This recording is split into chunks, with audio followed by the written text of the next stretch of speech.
एक कपल युगल को शादी के 11 साल बाद एक लड़का हुआ। वे बहुत ही प्रेमी कपल थे और उनका लड़का उनकी आंखों का तारा था। एक सुबह जब वह लड़का तकरीबन 2 साल का था, पति ने लड़के के पिता एक दवाई की बोतल खुली देखी। उसे काम पर जाने के लिए देरी हो रही थी, इसलिए उसने अपनी पत्नी से उस बोतल को ढक्कन लगाने और अलमारी में रखने कहा। लड़के की मम्मी रसोई घर में तल्लीन थी, वो ये बात पूरी तरह से भूल गई थी। लड़के ने वो बोतल देखी और खेलने के इरादे से उस बोतल की ओर गया। बोतल के कलर ने उसे मोह लिया था, इसलिए उसने उसमें की दवाई पूरी पी ली थी। उस दवाई की छोटे बच्चों को छोटी सी मात्रा भी जहरीली हो सकती थी। जब वह लड़का नीचे गिरा तब उसकी मम्मी उसे जल्द से जल्द दवाखाने ले गई, जहां उसकी मौत हो गई। उसकी मम्मी पूरी तरह से हैरान हो गई थी। वह भयभीत हो गई थी कि कैसे वो अब अपने पति का सामना करेगी। जब लड़के के परेशान पिता दवाखाने में आए तो उन्होंने अपने बेटे को मृत पाया और अपनी पत्नी और देखते हुए सिर्फ 4 शब्द कहे।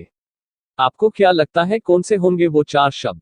पति ने सिर्फ इतना ही कहा, आई लव यू डार्लिंग। उसके पति का अनपेक्षित व्यवहार आश्चर्यचकित करने वाला था। उसका लड़का मर चुका था। वो उसे कभी वापस नहीं ला सकता था और वो उसकी पत्नी में भी कोई कसूर नहीं ढूंढ सकता था। इसके अलावा आगे उसने खुद ने वह बोतल उठा के बाजू में रख दी होती तो आज उसके साथ यह सब न होता। वो किसी पर भी आरोप नहीं लगा सकता था। उसकी पत्नी ने भी उनका इकलौता बेटा खो दिया था।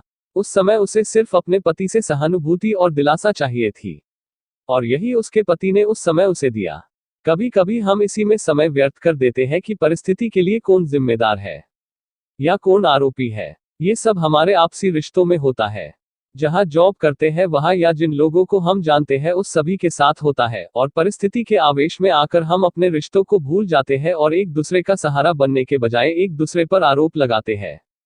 कुछ भी हो जाए, हम उस व्यक्ति को कभी भी नहीं भूल सकते जिसे हम प्रेम करते हैं। इसीलिए जीवन में जो आसान है उसे प्रेम करो।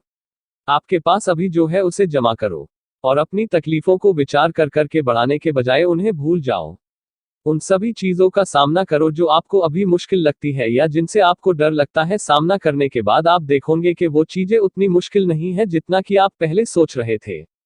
हमें परिस्थिति को समझकर ही लोगों के साथ व्यवहार करना चाहिए और लोगों कठिन परिस्थितियों में उनका हमदर्द बनना चाहिए। दोस्तों, इस तरह की प्रेरणादायक कहानियां पढ़कर हमें काफी कुछ सिखाने को मिलता है। आपके लिए और अधिक प्रेरणादायक कहानियों का विशाल संग्रह मौजूद है।